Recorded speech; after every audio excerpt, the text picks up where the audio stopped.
मैया रानी जाऊंगी किसके द्वार, जाऊंगी किसी के द्वार मैया रानी जाऊंगी किसके द्वार, जाऊंगी किसी के द्वार मैया रानी जाऊंगी किसके द्वार, जाऊंगी किसी के द्वार मैया रानी जाऊंगी किसके द्वार, जाऊंगी किसके द्वार,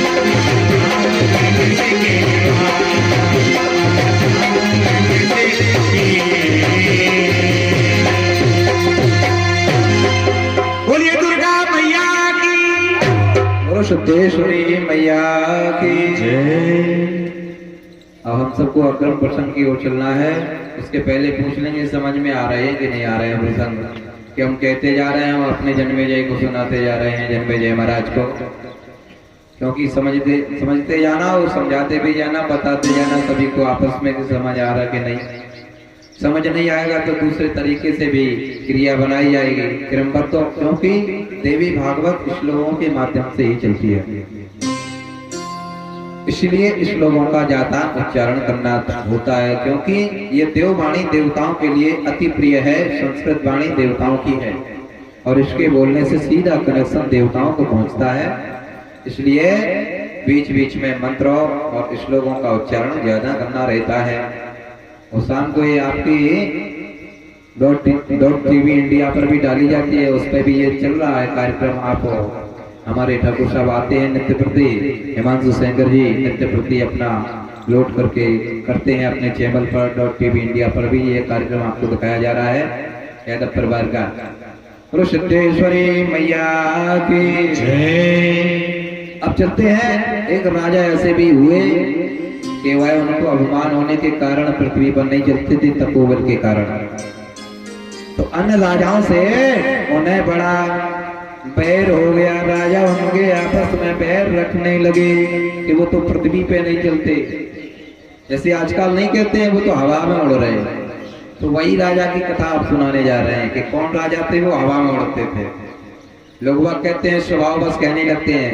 जो भी जितनी भी कहानियां हमारे जीवन में लोग उच्चारण करते हैं तो वो बिल्कुल सत्य है, पर कभी किसी को याद है, कोई नहीं है, लेकिन कहानी बिल्कुल सत्य है। लोग कहते हैं कि अरे वो तो हवा में उड़ रहे भैया, उनकी बात ना करो। तो वही राजा की कथा सुनाने जा रहे हैं। कौन राजा थे जो हवा में उड़ते थे, उन्हीं की लोग सहन करते हैं कि अब तो वो हवा में उड़ रहे। जैसे हमारे महाराज विवेक महाराज है, हवा में उड़ रहे आजकल, रहते ही नहीं है वे एक जगह। आज रात गए हैं कार्यक्रम में, कल कानपुर जाएंगे और 1-2 दिन यहाँ रहते हैं, फिर थोड़ा सोचते हैं कि बस पूर्णाहुति हो जाएगी, फिर आगे देखेंगे तो आजकल हवा में उड़ रहे। तो वही राजा है यहाँ पर, ये उपचरी राजा है। हवा में उड़ने के कारण उपचरी, ऊपर चलने के कारण इनका नाम उपचरी रखा गया है। तो ये बिल्कुल कहानी सत्य है। अब सत्य मानना आज से। जब लोग बात कहते हैं कि वो तो हवा में उड़ रहे, हमारे माली बाबा कह देते कभी कभी नत्थू सेंगर साहब से कि वो तो नत्थू ठाकुर साहब हवा में उड़ते। अब महाराज हमने की हवा में रहते तो आपके मंदिर के बगड़े में है। तो ऐसा नहीं है, ये कहावतें हैं जो बिल्कुल सत्य है। बोलो सिद्धेश्वरी मैया की वह कथा सुनाने जा रहे हैं। जो राजा ऊपर ही ऊपर रहते थे, जो पृथ्वी के राजा थे, उनका तपोबल कम था, तो वो पृथ्वी पे रहते थे पर जलते बहुत थे वह राजा से। देवी पूजताम तथा पनमेश्वरे अपचरिं तथा राजा राजस्य चापि चेतना अपचरे तथा राजं पृथ्वी तलेन स्तता क्षणेन मात्रेण स्पर्शेन परिचरेण पृथक पृथक।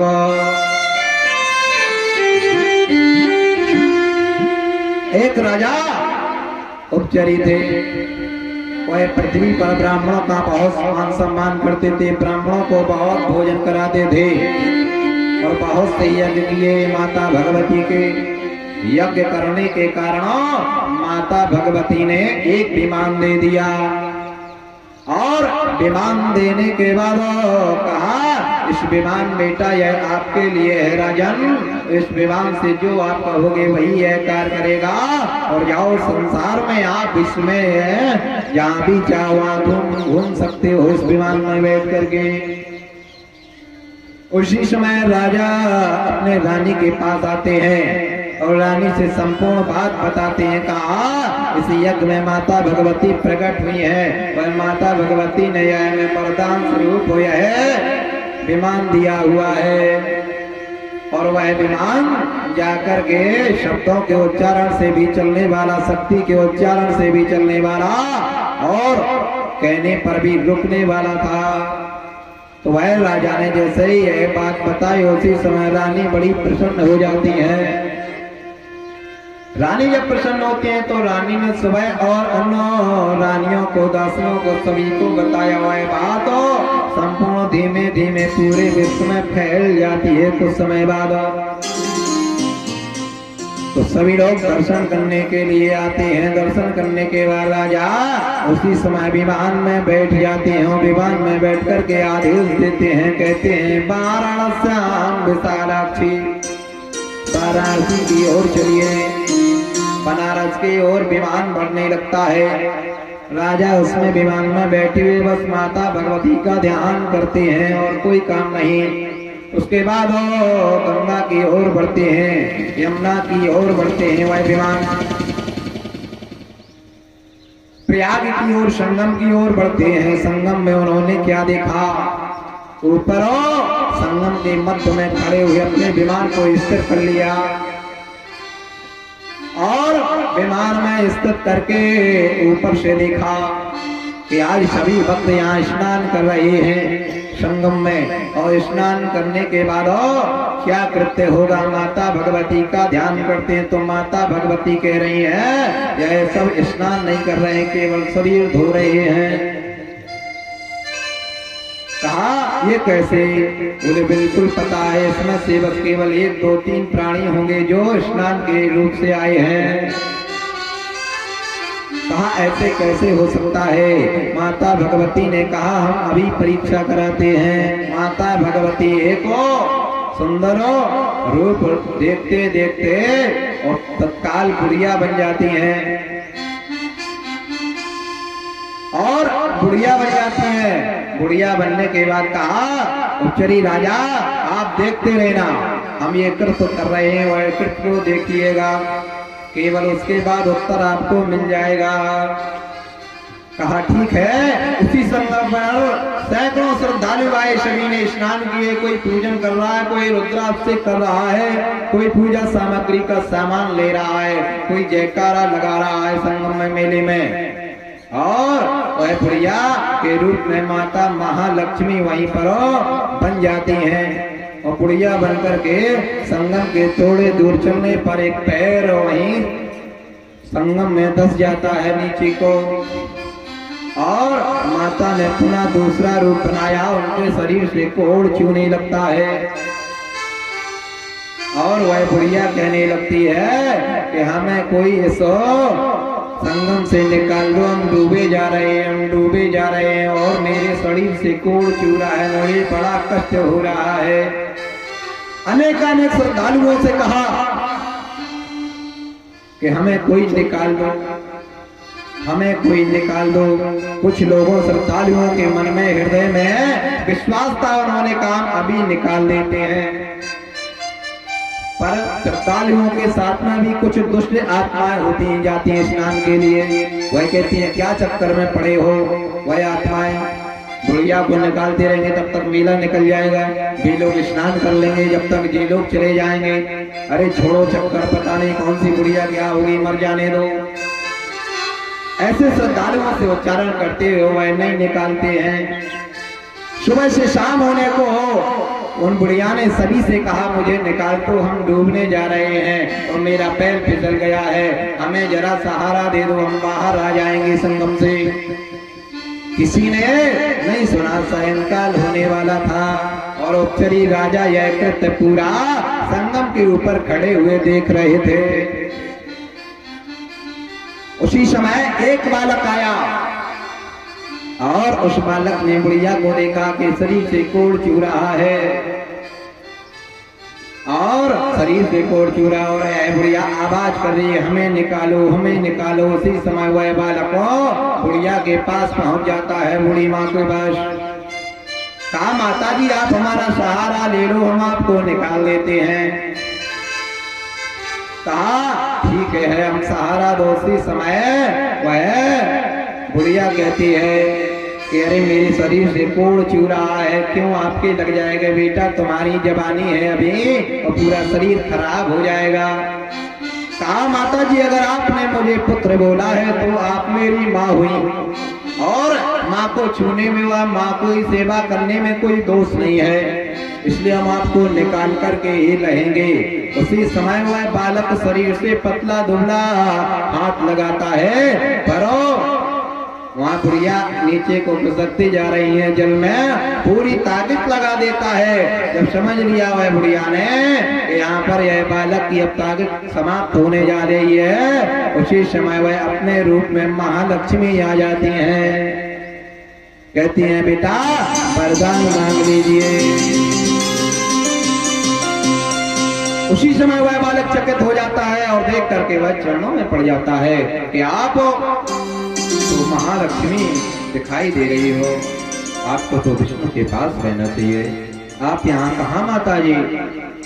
कहा, अरे कुछ नहीं, हम बस आपकी परीक्षा के लिए आए थे कि आप मेरे भक्त हो या नहीं हो, इतना कहकर के वरदान मांग लो। कहा, हमें कोई माता जी वरदान नहीं चाहिए, ना ही धन दौलत चाहिए, बस आपके चरणों में हमारा हमेशा प्रेम बना रहे, इतना चाहिए। उतना आशीर्वाद दे करके माता भगवती अंतर ध्यान हो जाती हैं और उसी राजा उपचरी के रथ में बैठ जाती हैं, विमान में बैठ जाती हैं। उपचरी राजा चरणों में गंगा जल लेकर गए माता का ध्यान करके पान करने लगते हैं। कहते हैं, माता आप मुझे दर्शन रूप में यह बता, यह क्या दृश्य था? कहा, यह वही दृश्य था जो तुम इसकी याचना और कर रहे थे, वचनों का उच्चारण करते हुए। कहा कि संगम में इतने सारे लोग स्नान के लिए आ रहे हैं, सभी लोग तर जाते होंगे, सभी लोग भक्तिमय होंगे, सभी लोग दयालु होंगे। कहा, देख लिया सुबह से शाम हो गया है, किसी ने मुझे हाथ तक भी नहीं लगाया, किसी ने अनेक वचन बोले हैं। तो कहा, क्या यह करेंगे नहीं? कहा, यह तो केवल पाप धुलने आए थे, शरीर को धुलने आए थे, केवल भक्ति में नहीं आया कोई। केवल सुबह से शाम तक एक बालक नहाने आया था जिसने यह हमारी बात को सुना है।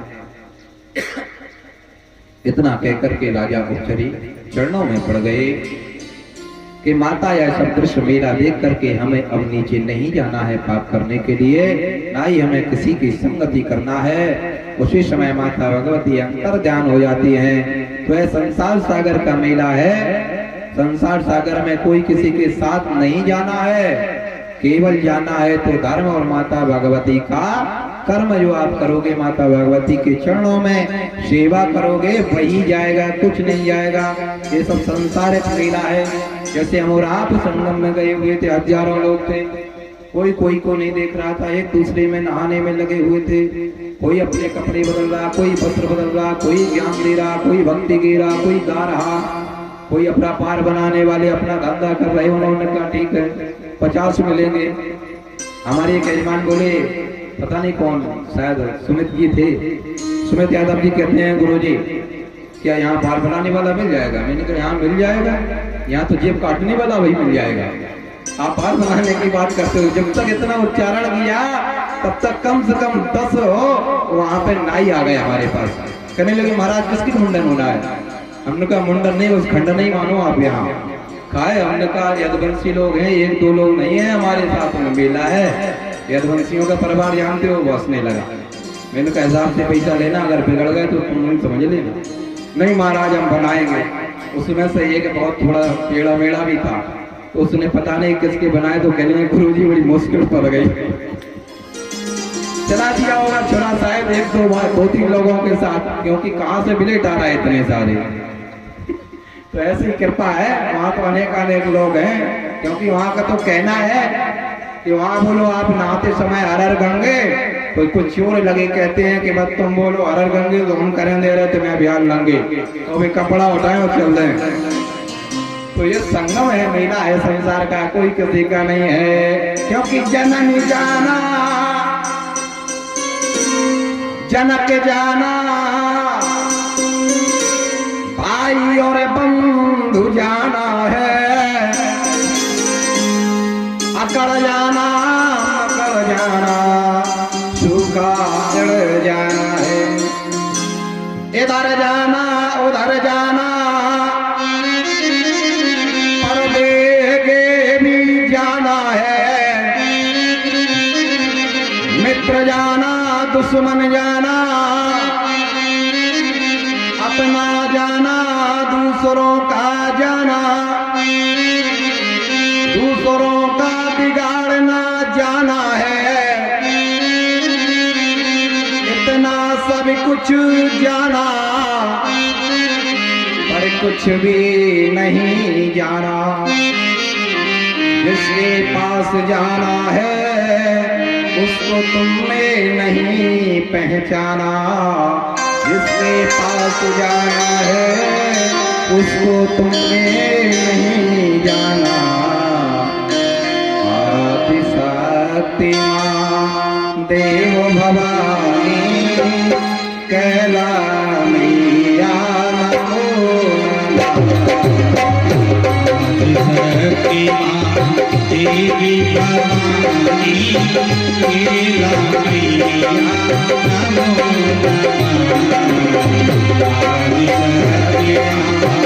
देव भवानी चामुंडा मैया नमो शक्ति मां देवी भवानी वैष्णव मैया नमो शक्ति मां देवी भवानी कैला मैया